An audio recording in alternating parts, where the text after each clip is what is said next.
Session 133. Now, my dear friends, though we speak in definite terms of the inner self, the entity and the ego, neither the inner self, the entity or the ego are stationary and complete.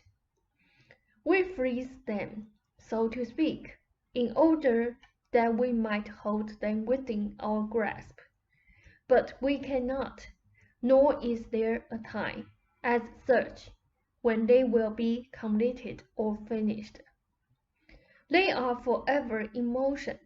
They change constantly. As you cannot hold even the ego in the palm of your hand, so you cannot hold the inner self within the mind. They always escape in essence. The entity should therefore not be thought of as completed. The electric universe, of which you know so little, is a reality, and yet it is also a symbol of another reality. For behind even this electrical universe, there is a reality which cannot be explored in terms of speech. For all consciousness, while having an electric reality, has a reality beyond even this. It is the vitality of the universe and all universes which causes the electrical reality, and the vitality of the universe, composing everything that is, cannot be touched. It is touched, but touched not as it is conceived of in your terms. This vitality is the most immediate and intimate aspect that composes the camouflage appearance within all fields. And yet, it is by far more than the camouflage. It has many realities, forming all universes and all fields. It is indeed within you, as you are within it. It is not formless, but takes many forms. It is above all, never static and never completed. It is indeed closer to you than your breath. Many stations ago, I used the analogy of air within your physical field, comparing it with the vitality of the universe, in that you are not as a rule conscious of air, yet it is part of everything within your field, and also that most inaccessible, most inward and seemingly most mysterious portion of the inner universe, which you seek, is so a part of you that you are unaware of it, even though in it you have your very existence. When I speak of the electrical universe, indeed, this represents but one more facet of reality, but all of these universes are indeed one. You remember our discussion concerning density of intensities. Here is the secret. If you could but see it, even though the electrical universe might seem to you far devoid from what you know, you dwell within it. Your own emotions have an independent existence within it, and your own possibilities within it are unlimited. But even this is also a camouflage. I give my greetings here to Mark, who has lately entered, and you may now take your break. The difficult point here that we must always return to is that beneath all camouflage exists that which has no need of camouflage, but simply is. Yet, this initial experience is not completed, and it is not finished. And while it does not need expression through camouflage, it exists in a fuller and more vivid nature than you can at present imagine. So, when I told you to look where there was nothing, then I spoke because this uncamouflaged experience can be most directly perceived where nothing is perceived with the outer senses. In one sense, anything that you can see or feel or touch is not real, and yet in another sense, it is the nature of all reality. Neither, then, is the ego ever finished, nor the inner self, nor the entity. Each field of existence merges into every other, and yet each retains its own identity. The subconscious layers of the self dwell also in many realities, and here I speak of actual fields and not fantasies. Personalities within that are not dominant within the ego are dominant within other fields of actuality, though they appear as mere shadowy influences within your own. The gestalt patterns of which I have spoken is the basis here, and yet all members within such gestalts are themselves independent, possessing identity and separation even while they cooperate in a completed pattern. It is arbitrary, that is, from your viewpoint.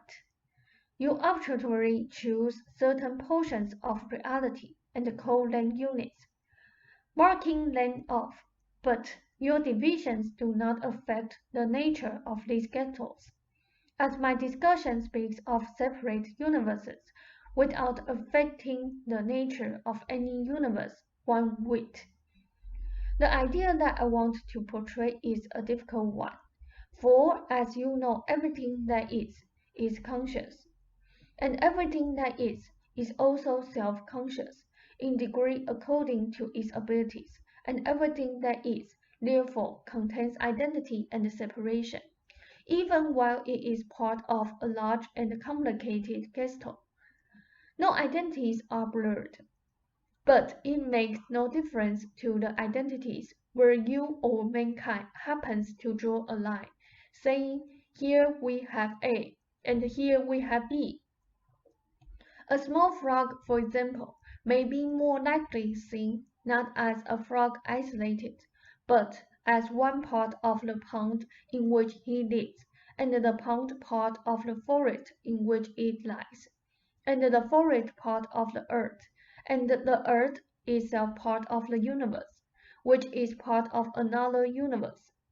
It makes no difference to the frog, to the nature of the frog, and it changes no smallest cell within him, if you choose to enclose what you call him as an ideal unit called frog, or whether you consider instead the complete picture. The identities still remain the same. I suggest you break. Such explanations are needed only because we are speaking in terms of indirect experience. All true knowledge is direct experience. It cannot be classified. It cannot be named. It cannot be set down in black and white. True knowledge is only experience, direct experience, and a matter of the inner senses. Even my explanations to you involve a verbal dissection, which in itself distorts the very nature of the matter under explanation. All our discussions concerning the electrical universe do not bring you closer to experience of it. You are in direct contact with it, but again, as you cannot hold your own breath, so you cannot hold that which is even more intimate and which forms the very personality which attempts the explanation. Direct experience alone will bring you such knowledge, and yet it will not be held by the conscious mind or by the ego, although flashes of the experience may be momentarily projected within these ranks. Such knowledge, indeed, is communicated to the various levels of the self through dreams, as you should know. And again, dreams are themselves never completed, but continue on whether or not your perception of them continues. For dreams also are gestalts. When you look into the mirror, you see the camouflage image. You do not see the ego, though you know that it exists. But the idea ego is in itself an arbitrary unit chosen for particular reasons. It is not a thing. You have drawn lines, imaginary lines, and made an arbitrary boundary. This does not mean that the ego does not exist. It means that the world is nothing, and that it is merely a symbol for that which you can neither see nor feel nor touch. It is merely a symbol for that small particle of yourselves which you permit your consciousness to perceive. It is a symbol to express that portion of an unseeable self that is brought most obviously into operation for purpose of manipulation of the physical image within a camouflage field. The ego, then, is only part of a much larger self.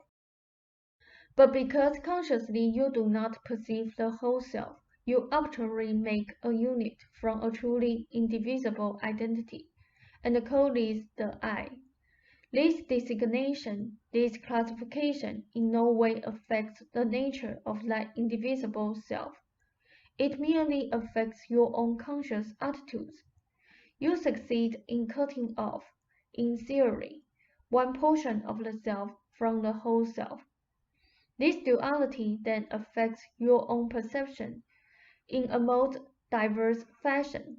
It says man against himself. We will go into this matter more clearly at our next session, as it will lead us further into some new areas. This has been a most fruitful session. My best regards to all of you. I would suggest that you keep watch on your Miss Callahan from Thursday on of next week. Ralph said, "Good night," says.